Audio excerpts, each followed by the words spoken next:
بابا منگیورو بعد معالجه 10 روزه در بیمارخانه از آنجا صحت شده برآمد. هنگامی در بیمارخانه قرار داشتنش آوازه پنج شد که بابا وفات کرد. این خبر دروغ نه تنها به دوستان بلکه به بابا هم سخت تاثیر کرد. خجالت در آدم میمونه وقتی که میشنوی ای آدمی نزدیک یا رفیق میشنوی که هم خیلی اوضاع کن که گویا که خیلی ایدینو گذشته آدم در کمتر سخت میرسه. یک مردن اکو یوشی پیری نداره اکو و همه چیز وقت سوا داره. ایدینو گذشته هیچ هم گفتم نمیتونه پروردگار خودش میدونه دیگه این هگون چیز نیسته. بابا نمرده است، زنده است. این است حقیقت. او باز به میدان ورزشی برگشت. عضو دسته فوتبال سابق دوران ناحیه واسه بیماری را پس سر نمود. او میگوید که ورزش بود که او از این بیماری رها یافت.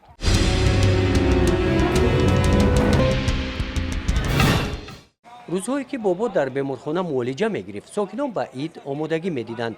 ولایت ختلان یک روز پیش از عید سعید رمضان در وضعیتی که مقامات های داخلدار همه روز تاکید می نمایند که خود را از بیماری کرونا ویروس احتیاط نموده کرانتین را رعایت نمایند، ساکنان باشند در بازار و گذرگاه ها گشت و گذار نموده به عید رمضان آمادگی دیدند.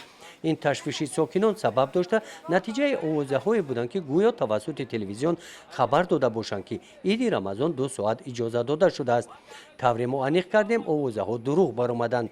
حکمت الله عبدالکریموف مدیر بخش کار با دین و تنظیم عنعنه و جشن و مراسم های مقامات اجرایی حکومت دولتی ناحیه واسه میگوید که این آوازه ها اساس ندارند. ریاست شورای علمای تاجیکستان در وضعیت کرونا ویروس برگزاری همه گونه چاره‌بینی ها و جشن و ها را منع کرده است.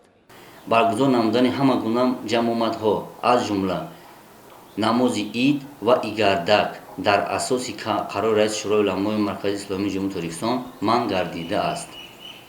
نماز عید و ایگردک اینجا ایگردک گفته زیاد آدم‌ها مثلا سوال دادن که کودک‌ها ایگردک نمیکنن یا کلانا. نه، ما فقط کوشش کردن در کار که هم کودک‌ها ایگردک باید نکنن و هم کلانا.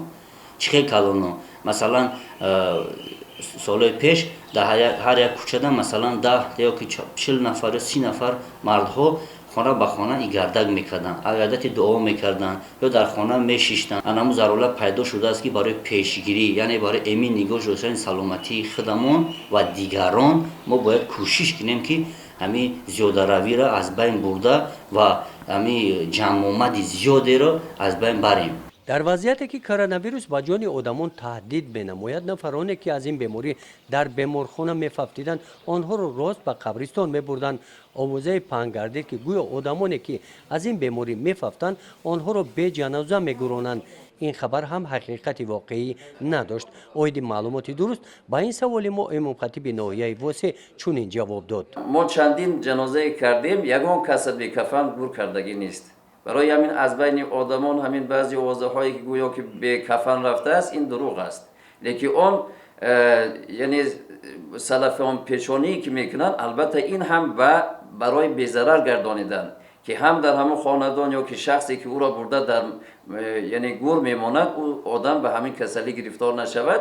این سلفان است. این یگان جای گویم که به طهارتیش نیست و همون شورای علما فتوا دادگی هست که همون کفنی که از 2 طبق کرتای ازار عبارت است میتوان که 1 تهم را با خلار آماده کردن یعنی به همون میت پشانند. چون که خلار این هم یک جنسی مثلا گویم که در شریعت یعنی چیزی نجس حساب نمی شود و طهارت است و در این وقتی ضرورت که به میت میپیچونند البته این یگان جای ضرر و یگان جای مثلا نجاست نسبت به همون میت ندارد.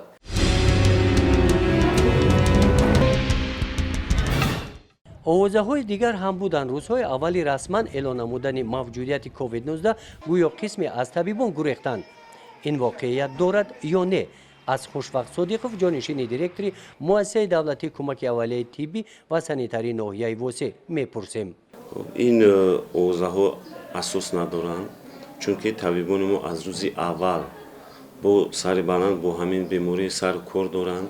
همش با دل گرم аз ҳамин рӯзи аввали ҳамин беморӣ дар ҳамин маркази саломатии мо ҳама бояд сари баланд ба ҳамин беморӣ сар кор дорем. Табибои мо шабонарӯзӣ дар хизмати мардум ҳастанд. навбатдории шабонарӯзӣ ташкил кардагием ки шабона ҳам рӯзона ҳам мардумо дар маркази саломатии деҳотӣ ва бунгоҳи саломатӣ хизмати мардумро карда истодаанд. ҳамчунин овозае ки гӯё якчанд нафар табибон аз бемории COVID-19 ба ҳалокат расиданд, ин ҳам ҳақиқати воқеӣ надошт. нисбати табибони мо овозаҳо баромаданд ки бисёрашон фавтиданд, ки ин ҳам асос надоранд. барои ҳамин мо аз мардуми ноҳия илтимос ва хоҳиш мекунем ки ба ҳар хел овозаҳо бовар накунанд.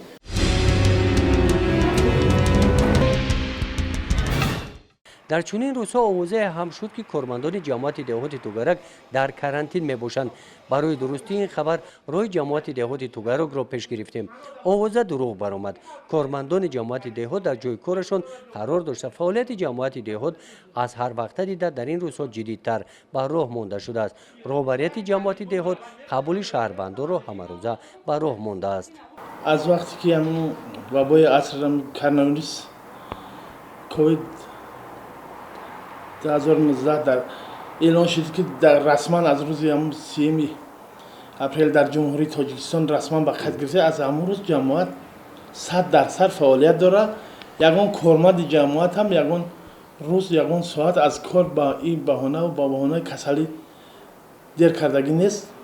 кор чӣ тавре ки пештар ҷараён дошт ҳамон кор рафта истодааст. мо дар як-ду нафар шахсони аз 55 сола зиёд дорем. дар ҳақиқат ҳамвора мо гуфтем ки рафта шумо чӣ кунед, як истироҳат кунанд.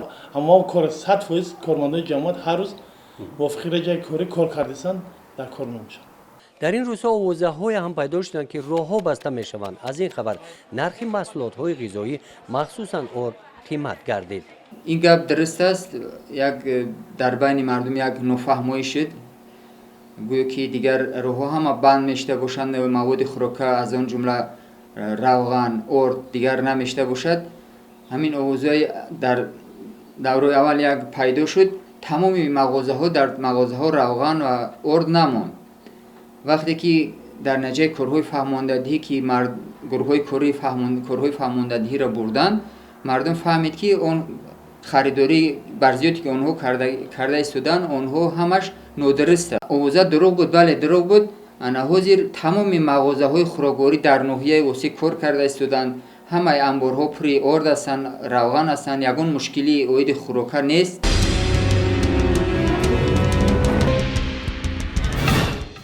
бобо менгиёров миёни дӯстонаш шуғли дӯстдоштаашон бозии футболро пеш мебаранд. аз одамон даъват ба амал меоранд ки ба ҳар гуна овозаҳо бовар накунанд, ба тарзу ҳарос наафтанд, қавӣ ирода бошанд. дар якҷоягӣ ҳама мушкилотро паси сар менамоянд.